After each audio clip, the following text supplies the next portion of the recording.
May 1942, Aberdeen Proving Ground, Maryland. The war was changing faster than the men who fought it. Armor ruled the battlefield, steel beasts rolling over trenches and courage alike. And in a dim corner of a U.S. Army workshop, a young lieutenant stared at a problem no rifle could solve. His name was Edward Uhl, 22 years old, quiet, restless. In front of him lay a metal tube, a crude rocket, and a question that felt like madness. Could a man, just one man, bring down a tank? Outside, engineers whispered of miracles from Europe. The Germans had their Panzers, the British had their dreams, and somewhere in Switzerland, a strange idea called a shaped charge was turning metal into liquid fire. The name behind it, Henry Mohaupt, lingered like rumor and promise. Uhl's workbench smelled of oil and frustration. The rocket backfired more often than it flew. The launch tube melted, the fins warped, and yet every failure brought him closer to something terrifyingly new. One night, as thunder rolled over the proving grounds, the prototype finally roared. A flash, a scream of smoke, and on the test range, a hole clean through 2 inches of steel. Silence followed, then laughter, nervous, unbelieving laughter. The impossible had just become real. He didn't know it yet, but that clumsy, smoking tube would travel across oceans. It would find its way into trembling hands on foreign soil. It would give the infantry something they'd never had before,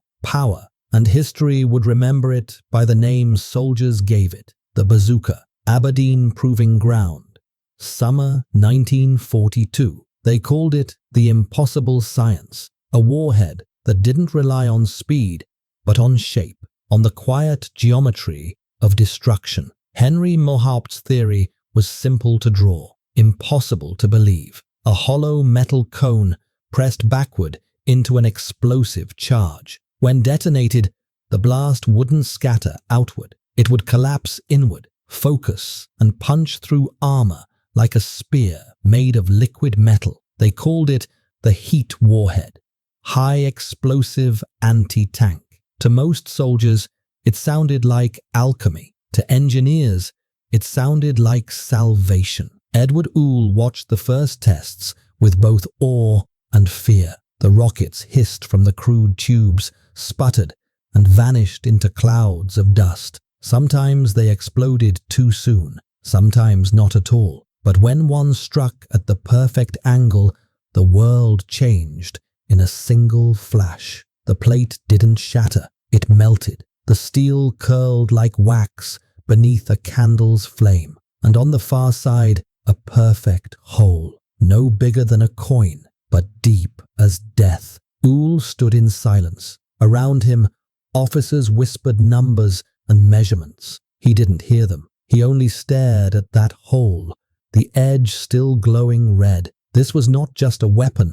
It was physics given fury. The workshop became a place of ritual. Every morning, engineers argued over cone angles and standoff distances. Every night, they burned through another batch of prototypes. The air thickened with the smell of cordite, oil, and dreams. Failures piled high. Rockets bent, warped, or exploded in midair. One blast tore through the testing shed's roof, raining splinters of steel. No one was hurt that time, but they all felt the tremor of something greater awakening.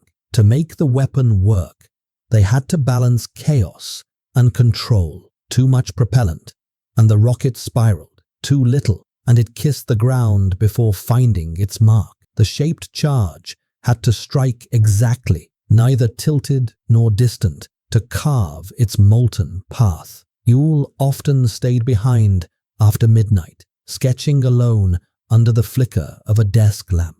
He traced the curve of the cone, the arc of the fins, the breath between ignition and impact. Outside, Distant thunder rolled. Inside, it was the whisper of war being rewritten. By August, the experiments had turned into obsession. The team learned how to line the cone with copper, how to pack the explosives so tightly it sang when handled, how to keep the backblast from burning the man who fired it. Each discovery felt like opening a locked door. Behind it, another door, and another. When they finally achieved a clean, repeatable shot, Uhl didn't cheer. He simply nodded, as if confirming something he'd already known in his bones. The weapon worked. The rest would be politics, logistics, and time. But that night, alone in the workshop, he looked at the blackened tube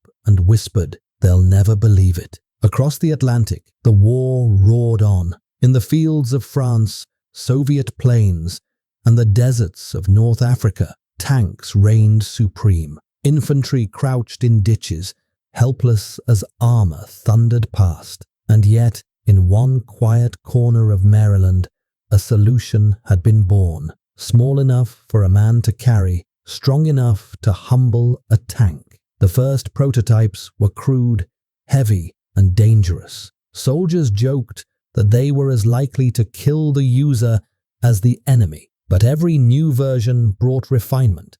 Lighter tubes, better fins, safer triggers. Each change carved away the chaos, leaving only purpose. By the fall of 1942, the US Army had something extraordinary.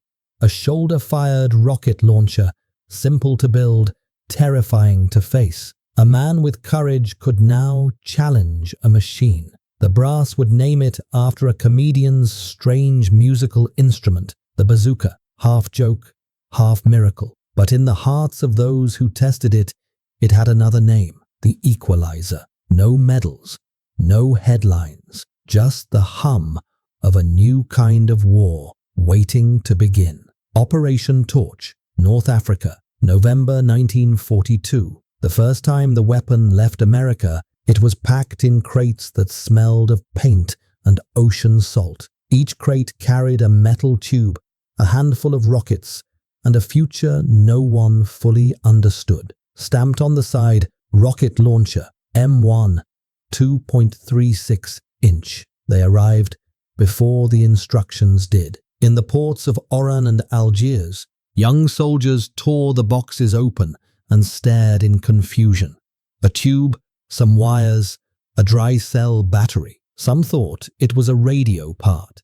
Others joked it looked like a plumber's pipe. Only a few understood that this strange device could be the difference between life and death. For months, American infantry had faced one nightmare, the German Panzer. Its armor laughed at rifle rounds. Grenades bounced off. Even anti-tank rifles were useless against the newer models. Every man in khaki knew the same helpless feeling, the rumble in the ground, the shadow crawling over the dunes, and nothing to fight it with. Now, in late 1942, the bazooka had arrived, still rough, still experimental, but real. Each launcher weighed about 13 pounds, clumsy but manageable. It fired a small rocket tipped with the shaped charge warhead born in the workshops of Aberdeen. When it struck true, it could pierce 2 inches of armor, more than enough to kill a tank if you were brave enough to get close. There was only one problem. No one had been trained to use it. At Arzew and Tebessa, GIs gathered behind sand berms, experimenting like schoolboys with fireworks. They practiced loading, wiring, dumbing, firing, all from mimeographed notes and guesswork. When the first rocket flew straight, it left a white trail against the blue African sky and hit a wrecked truck, punching through the metal with a hiss. The silence that followed felt holy. Then came laughter, wild, nervous laughter. For the first time, the infantry had teeth. By the second week of November, the bazooka went to war. At the edges of Oran, under the burning sun, a German Panzer III rolled out from a palm grove. A two-man bazooka team crouched behind a wall of stone. Private Joe McCloskey held the tube. His loader, Corporal Davis, whispered, "Steady, steady." The rocket whooshed away, a streak of smoke, a heartbeat of silence, and then the tank erupted in black fire. The men didn't cheer, they ran. The backblast had given away their position, and machine gun tracers ripped the wall apart. Davis fell, wounded, but the tank was burning. The impossible had been proven. Reports spread faster than the sandstorms. New anti-tank rocket effective at short range. Enemy armor destroyed by infantry team. Backblast dangerous. Keep clear. In the chaos of North Africa, the bazooka became legend before it had a manual. By December, more launchers were arriving. Each platoon guarded its few tubes like sacred relics. Ammunition was scarce. Batteries failed in the desert heat.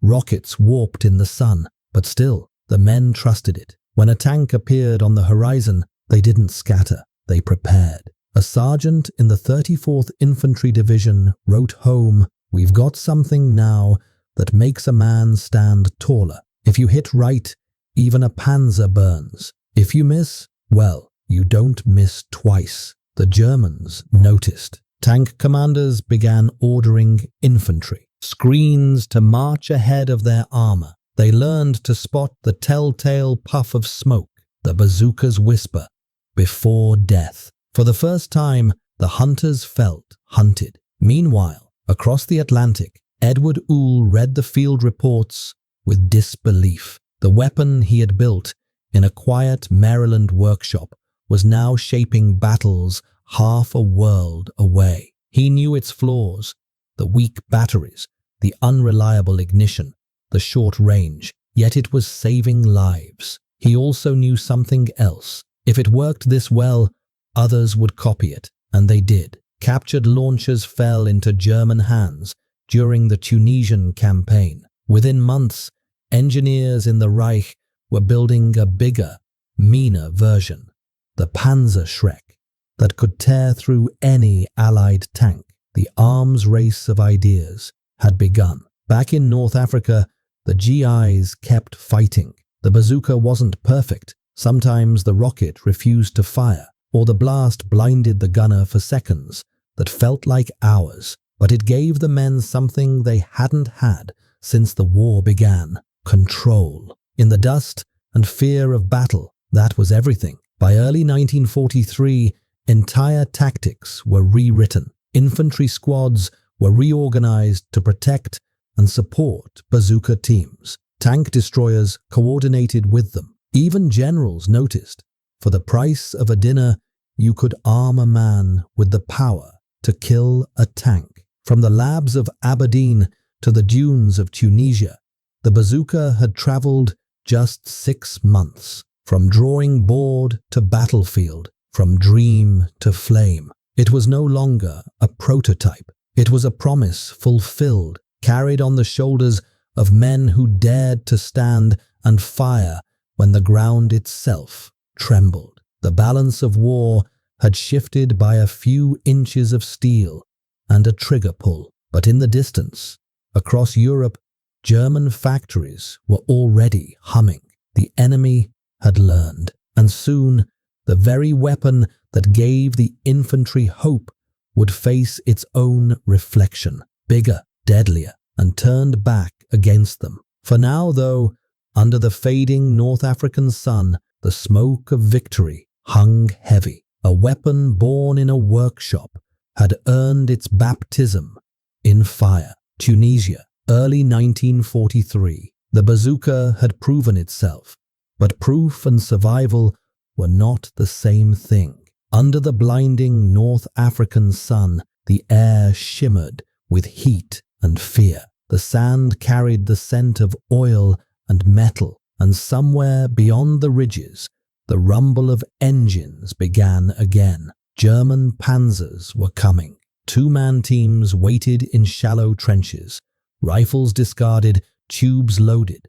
The launcher weighed heavy. Not in mass, but in meaning.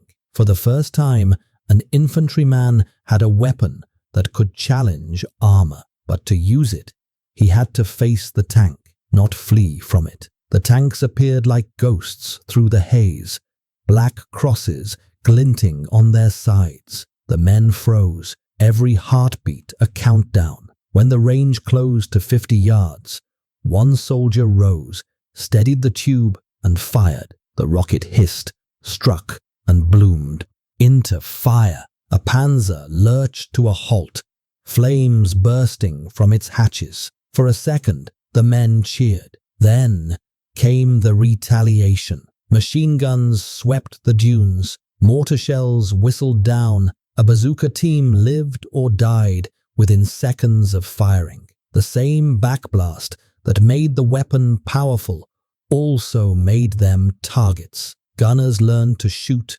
drop, and run, vanish before the smoke cleared. The victories were costly.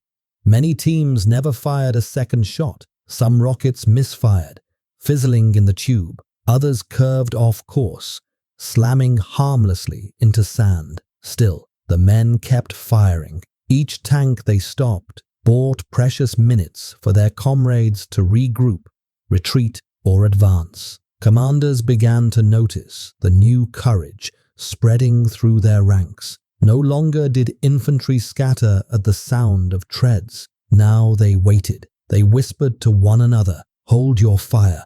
Wait for the angle. Wait for the flank." The bazooka had changed not just the battle, but the psychology of the battlefield. By the time the Tunisian campaign ended, hundreds of tanks had fallen to those trembling hands and smoking tubes. It was a small victory in the vastness of war, but for the men who fought beneath that dust-choked sky, it felt like justice. The age of the tank's invincibility was over, and from the sand of Africa, a new kind of soldier had been born, the tank hunter. Europe, summer 1943. War is the greatest teacher and the enemy the fastest student. In the ruins of Tunisia, German engineers found what they hadn't expected: a strange metal tube, burned and dented, still reeking of cordite. Beside it lay the body of a young American, his hand frozen around a spare rocket. They pried it open, studied the wiring, and realized what they were holding: a weapon light enough for a man to carry, powerful enough to kill a tank. The Americans had changed the rules. Now it was Germany's turn. The captured bazookas were sent to Peenemünde, the same testing grounds where rockets already roared skyward toward London. The scientists there studied the American design with cold precision. They made the tube larger, the warhead heavier, the range longer. They gave it a new name: Raketenpanzerbuchse 54, the rocket anti-tank rifle. But soldiers called it something simpler, something that fit its voice: the Panzerschreck, tank's terror. When it first appeared on the Eastern Front in late 1943, Soviet tank crews didn't know what hit them. A flash, a trail of smoke, and a T-34 exploded in seconds. The Germans had taken the American idea and turned it into something monstrous, a weapon almost too powerful for one man to handle. Its backblast so fierce that gunners had to wear gas masks and stand behind shields. And yet, it worked. In the streets of Kharkov, the forests of Ukraine, the ruins of Stalingrad's edge, tanks burned. Infantrymen, once helpless before armor, now crouched behind rubble with their own fire-breathing answer. The balance of terror had shifted again. On the Western Front, word spread quickly. By early 1944, Allied reports spoke of German rocket launchers resembling our bazooka, but of greater caliber. The weapon that had once been America's secret had come home as a nightmare, and with it came new tactics: ambush teams, concealed firing nests, entire platoons armed with rockets instead of rifles. For the Americans and British preparing for Italy and Normandy, This meant one thing. The battlefield had evolved. Every street corner could hide a Panzerschreck. Every shadow could spit fire. Back in Washington, the irony wasn't lost on Edward Uhl and the ordnance officers. Their invention had inspired the enemy's vengeance. But that was war. Invention feeding destruction in a perfect, endless loop. The bazooka had opened Pandora's box, and now both sides were reaching into it. By the end of 1943, no army in the world could ignore the rocket. It was cheap, simple, and terrifyingly effective. A weapon that made every man, no matter how small, a threat to steel giants. And so the race continued to build faster, stronger, deadlier. Because in this war, knowledge didn't just travel, it multiplied. Italy and France, 1943, 1944. War had changed its shape. Gone were the open sands of Africa. Now the fight moved into villages, into narrow alleys where every wall could hide a gunner and every corner could kill. The bazooka came alive here, in the ruins, the smoke, the silence before impact. Italy's hill towns, France's farm roads, the shattered streets of Cassino and Caen. This was its new hunting ground. Bazooka teams worked like ghosts. They carried their tubes wrapped in burlap, rockets tucked in ammunition bags. They moved through rubble, whispering, "Wait for the flank." 2 men against a machine that weighed 20 tons. It wasn't bravery, it was duty, soaked in fear. When the rumble of treads echoed through the streets, everything else stopped. Pigeons took flight, dust fell from broken ceilings, and somewhere a loader whispered, "Ready." The gunner steadied his aim, counting the seconds until the tank filled his sight. The rocket streaked out, smoke swirling in the alley like a spirit unleashed. A hit meant a fireball, a miss meant death. In Cassino, soldiers learned to fire from windows and cellars, to let the rocket's backblast tear holes through walls instead of revealing their positions. In Normandy, they waited behind hedgerows, ambushing Panzers as they crawled through the bocage. The air filled with thunder, not of artillery, but of handheld defiance. Every shot was personal, every kill survival. Yet the weapon was still imperfect. Sometimes the rockets bounced off thick armor. Sometimes the aim wavered in panic. Gunners died before they could reload. But for every man lost, another took his place, clutching the same smoking tube. They weren't just fighting tanks anymore. They were fighting the feeling of helplessness itself. The Germans adapted too. They covered their tanks in spare tracks and concrete, mounted machine guns on turrets to sweep rooftops. Street fighting became a deadly dance.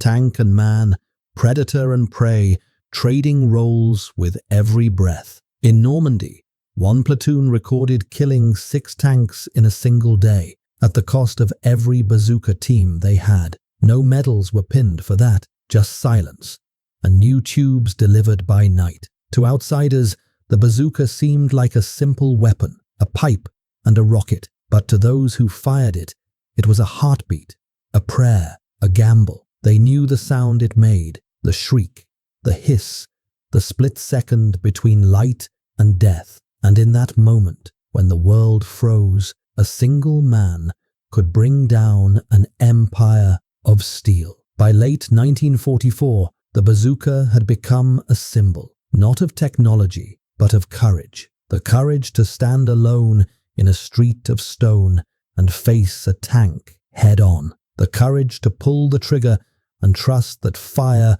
would do the rest. In those shattered towns, amid dust and ruin, the bazooka was no longer an invention. It was a heartbeat of war, loud, fleeting, human. Western Europe, autumn 1944. Every weapon's glory fades. The bazooka had ruled the fields of Italy and Normandy, but war adapts faster than heroes. By late 1944, tanks were no longer easy prey. German engineers had learned. Allied soldiers could see it in the shimmer of extra plates welded onto turrets, the skirts bolted along the flanks, the concrete slabs hanging like armor over armor. Each new Panzer felt less like a machine and more like a moving fortress. The rockets that once burned through steel now sparked, glanced, and died. On the hedgerows of France,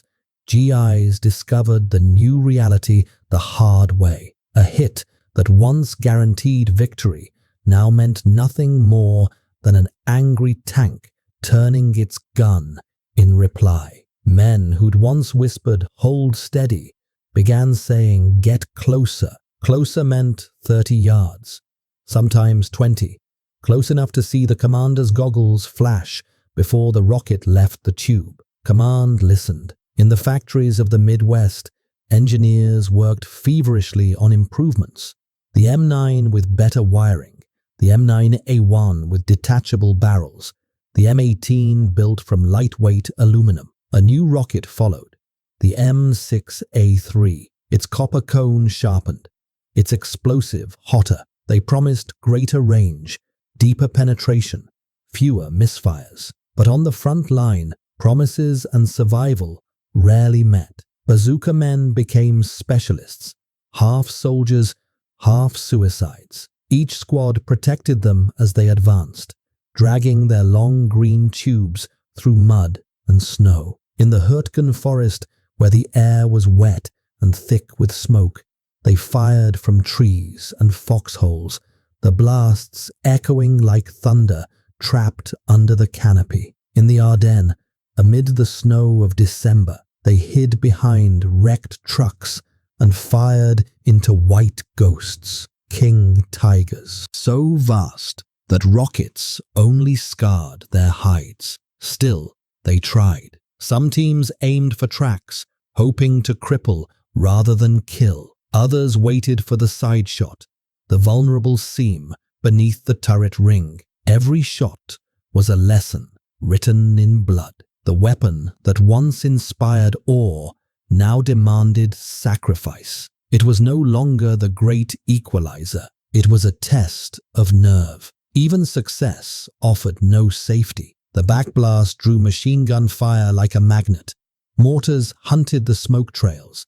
Tanks fired blindly into the ruins from which the rockets came. The life expectancy of a bazooka gunner measured not in days, but in encounters. And yet, they kept fighting, because even when armor thickened, courage did too. By January 1945, new tactics emerged. Teams fired in pairs, one to draw, one to strike. Infantry used white phosphorus grenades to blind optics, calling the bazooka forward in the haze. They learned to let tanks pass, then hit them from behind. It wasn't written in any manual.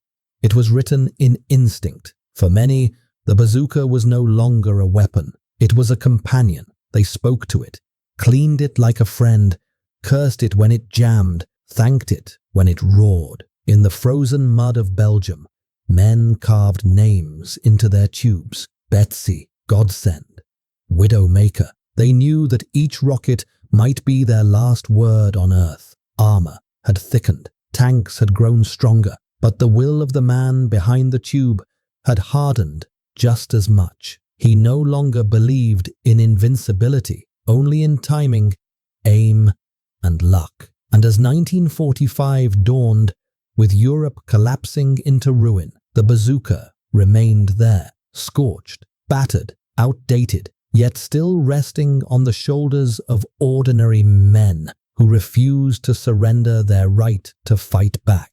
Germany, spring 1945. The war was ending, but the silence had not yet begun. Towns lay in ashes, roads filled with twisted metal, and the smell of fuel clung to the wind like a ghost. For the men who carried the bazooka, victory felt less like triumph and more like exhaustion. They had seen what their rockets could do, and what they couldn't undo. Inside the burned-out husks of tanks were men just like them, men who had believed they were invincible until one streak of smoke proved otherwise. The bazooka had given the infantry power, but it had also made them executioners. Veterans spoke of the sound, the whoosh, the scream, the hollow thud that followed. At night, it returned in their dreams. Not the noise of victory, but the sound of a life erased in a second. Some tried to laugh it off. Others cleaned their tubes long after the fighting was over, as if wiping away guilt along with soot. In the ruined villages of Germany, children stared at those green pipes with curiosity, unaware of what they meant. To them, it looked like a toy, simple, harmless. Only the soldiers knew better. They'd carried that toy through fire and fear, through snow and mud, and it had carried them back, changed forever. The bazooka had started as a symbol of ingenuity, a weapon that gave the powerless a voice. But by the war's end, it had become something quieter, a symbol of what courage costs. Courage to face the machine, courage to live with the memory. When the guns finally fell silent, the men packed their tubes for the last time. Some left them on the battlefields where they'd been born. Others brought them home as relics, reminders of days when the world was measured in yards, seconds, and heartbeats. For all its genius, the bazooka was never just steel and wires. It was fear made tangible, hope made dangerous. And long after the rockets stopped flying, its echo remained in nightmares, in museums, in the trembling hands of those who once pulled the trigger. 1945 and after. When the war ended, silence replaced thunder. On abandoned fields lay the weapon that had changed everything, a dented green tube, still smelling faintly of cordite and fear. The bazooka had given the foot soldier a voice against giants. Its design spread across continents, reborn as the Panzer Schreck, the RPG, the law. From Europe to Asia, every army carried a whisper of that first spark born in an American workshop. Edward Uhl returned home quietly. He never called himself an inventor of death, only of balance. His creation had leveled the battlefield, but it had also burdened every man who pulled the trigger. In museums now, the weapon rests behind glass, still, harmless, silent. Children see a relic, veterans see ghosts. Because the bazooka was never just steel and wire. It was the moment when courage and fear shared the same breath. Wars would evolve, weapons would change, but the idea would remain that a single soldier could defy a machine. Steel rusts, fire fades, but courage remembers.